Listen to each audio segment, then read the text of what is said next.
Assalamu alaikum dear friends, welcome to the YouTube channel of the Savvy School City Campus Lala Musa. It's Viva.Computer Book 7 and we were learning about the basics of computer in unit number 1. Today we will read the last topic of this unit, and that is characteristics of computer. Computer की खसूसियात means कि ऐसी कौन सी बातें हैं जो computer को बाकी machine से डिफरेंट बना देती हैं. First one is speed. Computer के do a variety of arithmetic operations. Computer जो बहुत से अरिथमेटिक ऑपरेशंस परफॉर्म करवा सकता है. अरिथमेटिक ऑपरेशन में आपकी बेसिक मैथ्स के बेसिक कॉन्सेप्ट्स आते हैं, like addition, subtraction, multiplication, division, और इसके अलावा और बहुत से ऑपरेशंस होते हैं, लाइक कंपेयर नंबर्स. आप इनमें नंबर्स को कंपेयर भी कर सकते हैं. Manipulate text. अगर आपने कोई डॉक्यूमेंट टाइप किया है कंप्यूटर में तो उसमें कोई चेंजेस अगर आपने करवाने हो तो आप अगर लूज शीट पे कोई बनाते हैं, पेपर पे कुछ आप डॉक्यूमेंट बनाते हैं तो आपको रिमूव करके या ओवरराइट करके आपको करना पड़ता है, लेकिन कंप्यूटर में आप वो उसको इजीली जो है वो चेंज कर सकते हैं. And many other things at great speed. और बहुत से दूसरे काम आप बहुत ज़्यादा स्पीड से कर सकते हैं all at the same time, और सारे एक ही वक्त में आप लोग करवा सकते हैं. अब एक ह्यूमन पर्सन है, उसके लिए बहुत सारे काम एक वक्त में करवाना बहुत मुश्किल होता है, लेकिन अगर आप कंप्यूटर को कहें तो वो आपको एडिशन, सब्ट्रैक्शन, मल्टीप्लिकेशन, डिवीजन, अगर आपने नंबर्स कंपेयर करना है वो भी, अगर आपने टेक्स्ट चेंज करना, तो इतने सारे काम आपको एक ही वक्त में परफॉर्म करवा के दे सकता है. ओल्डर कंप्यूटर्स में take a few microseconds to execute an arithmetic operation. जो आपके ओल्डर पुराने आपके जो कंप्यूटर से वो एक अरिथमेटिक ऑपरेशन परफॉर्म करवाने के लिए उन्हें 1 माइक्रो सेकेंड लगता था. माइक्रो सेकेंड क्या है? 1 मिलियन में से 1 सेकेंड जो होता है वो आपका माइक्रो सेकेंड कहलाता है. Whereas newer computer take only a few nanoseconds for the same. और जो आजकल के नए कंप्यूटर हैं उन्हें 1 नैनो सेकेंड लगता है एक अरिथमेटिक ऑपरेशन परफॉर्म करवाने के लिए. अब नैनो सेकेंड क्या होता है? 1 बिलियन अगर आपको सेकेंड दे दिए जाएं तो उसमें से 1 सेकेंड जो होगा वो आपका नैनो सेकेंड कहलाएगा. Some latest computer takes a few picoseconds for an operation. इसके अलावा उन्होंने कहा है कि जो आजकल जदीद कंप्यूटर आते हैं उनमें स्पीड इतनी ज़्यादा बढ़ा दी गई है कि सिर्फ आपको कुछ पिको सेकेंड्स लगते हैं एक ऑपरेशन परफॉर्म करवाने के लिए. पिको सेकेंड्स क्या है? 1 trillion. Out of 1 trillion seconds में से आपको 1 सेकेंड लगता है. अब ये जितने भी यूनिट उन्होंने आपको दिए ऊपर, उनको नीचे उन्होंने डिस्क्राइब किया. और 1 मिली सेकेंड जो होता है, अगर आपको 1000 सेकेंड देते हैं तो उसमें से 1 सेकेंड जो है वो 1 मिलियन सेकेंड है. तो 1 माइक्रो सेकेंड क्या है? Out of 1 million. 10⁻⁶ क्या है? 1 मिलियन. तो 1 मिलियन में से 1 सेकेंड जो है वो माइक्रो सेकेंड है. नेक्स्ट है 1 नैनो सेकेंड. 1/10⁹ सेकेंड. अब 10⁹ क्या है? 1 बिलियन. 1 बिलियन में से 1 सेकेंड जो है वो आपका नैनो सेकेंड कहलाएगा. 1 पिको सेकेंड क्या है? 1/10⁻12 सेकेंड. 1/12 क्या है? ट्रिलियन. 1 ट्रिलियन सेकेंड्स में से 1 सेकेंड जो है वो आपका पिको सेकेंड कहलाएगा. Next characteristic is reliability and accuracy. Reliability ऐसी चीज जिस पे आप ट्रस्ट कर सकते हैं, रिलाय करने के काबिल जो होती है. और एक्यूरेसी इसमें करेक्शन जो होती है वो बहुत ज़्यादा होती है, इसमें मिस्टेक का कोई चांस नहीं होता. It has been estimated that a human being commit at least 1 error for every 1000 operations. अब उन्होंने कहा है कि एक अंदाज़ा लगाया गया है जिसमें एक अंदाज़ा लगाया है कि एक ह्यूमन बीइंग जो एक इंसान जो है अगर उसको 1000 काम करवाने को दिए जाते हैं तो उनमें से एक मिस्टेक जो है कम से कम वो ज़रूर करता है. However computers do million of operations in a second without any error. अब कंप्यूटर जो है वो अगर उसको आप मिलियन ऑफ ऑपरेशंस, कई लाख आप उसको ऑपरेशन काम करवाने के लिए भी दे दें तो वो उनको भी 1 सेकेंड में करवा देगा और विदाउट एनी एरर, कोई भी गलती किए बगैर. ओनली इफ द डाटा और in the instruction we give are incorrect. और इसमें मिस्टेक का चांस कब होता है कि जब तभी होती है जब आपका डाटा या इंस्ट्रक्शन जो आप कंप्यूटर को देते हैं उसमें कोई मिस्टेक हो, तो फिर आपकी जो आउटपुट है वो गलत आएगी. अदरवाइज कंप्यूटर मिस्टेक नहीं करता.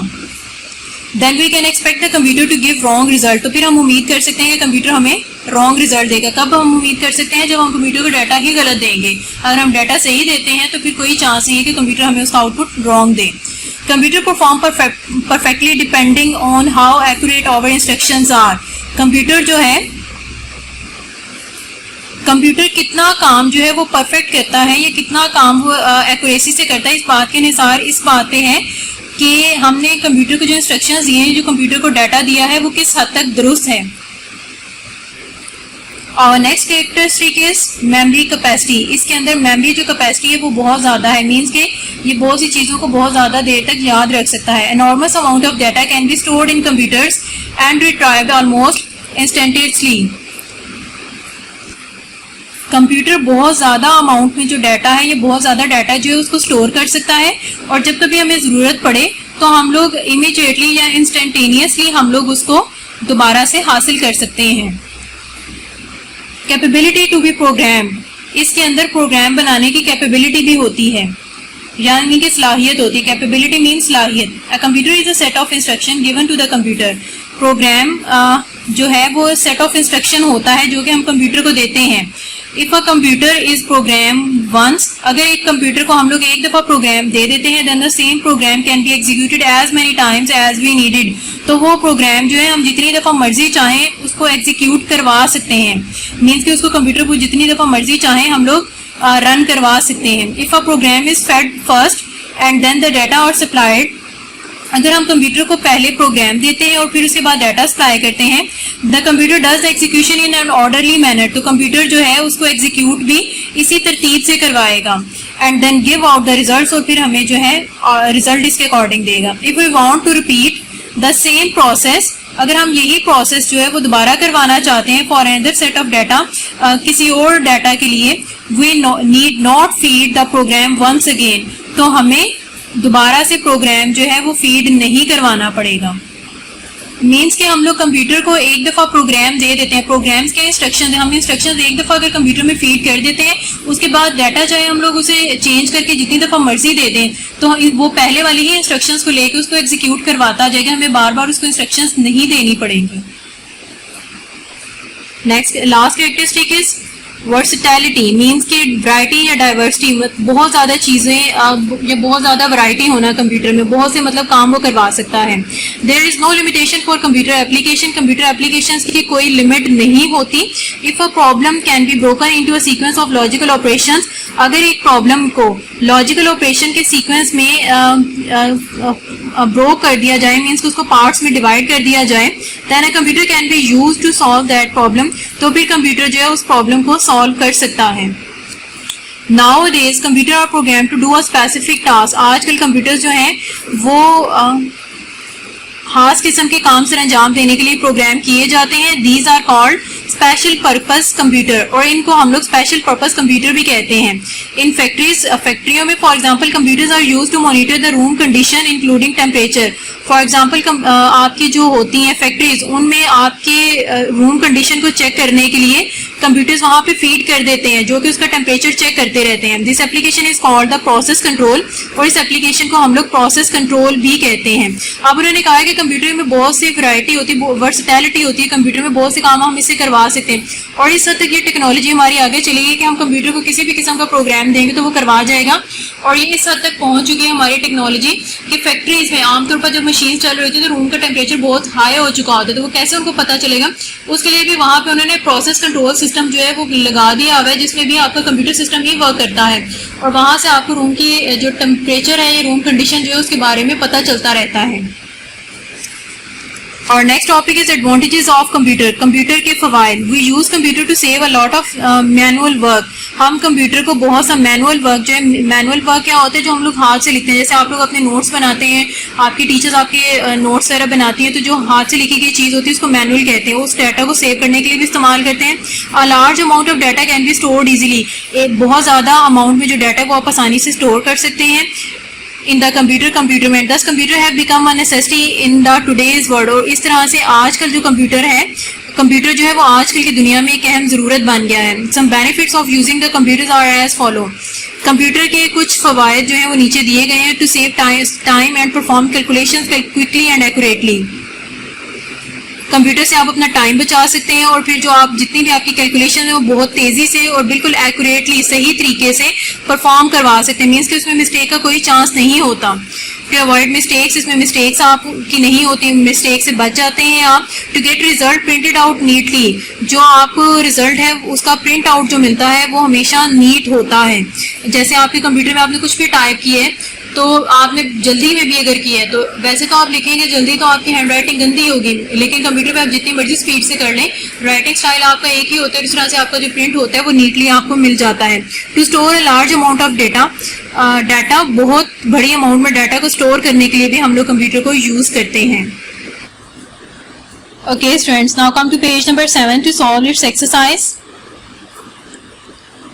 Part A, tick the correct answer. इस आपको मल्टीपल चॉइस क्वेश्चंस दिए गए हैं, आपने इनमें से करेक्ट आंसर को टिक मार्क करना है। MICR स्टैंड्स फॉर, आप लोगों ने पढ़ा था MICR का यूज भी है, और इसका एब्रीविएशन ये किस चीज का है? Magnetic ink character reader, magnetic input character reader, maximum ink character reader. तो इसका करेक्ट ऑप्शन है magnetic ink character reader. Next is OCR is used for entering text into the computer.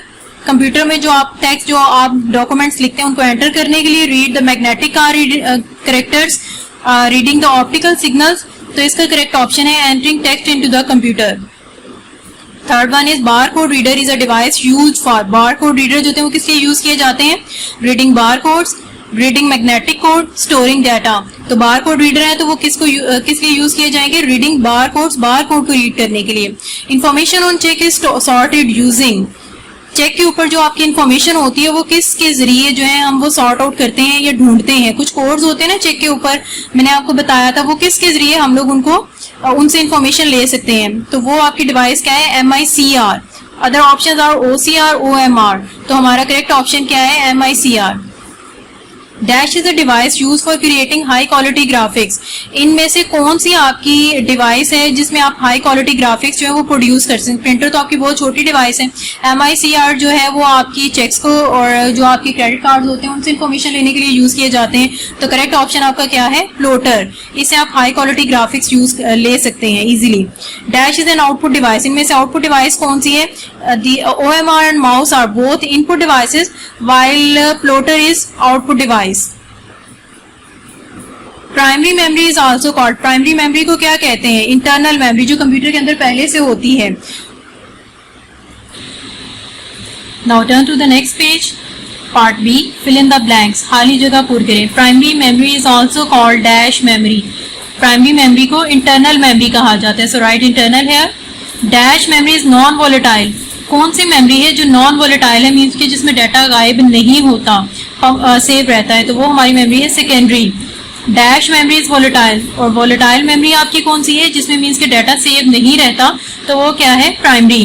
The full form of OMR is. OMR किसका abbreviation है? इसकी full form क्या है? O for optical, M for mark and R for reader. तो ये क्या बन गया? Optical mark reader. और last blank is secondary memory of the computer is also called the dash memory. Computer की जो सेकेंडरी मेमोरी है उसको क्या कहा जाता है? एक्सटर्नल मेमोरी, क्योंकि ये हम लोग इसे एक्सटर्नली अटैच करते हैं, सिस्टम के अंदर ये नहीं होती। ओके स्टूडेंट्स, यहाँ पे आपका चैप्टर जो है क्लोज हुआ। क्वेश्चन आंसर्स जो है वो आपको व्हाट्सएप सेंड कर दिए गए हैं, तो आपने इनको अपनी नोटबुक्स पे नोट डाउन भी करना है और अच्छे तरीके से याद भी करना है। थैंक यू जी, अल्लाह हाफिज।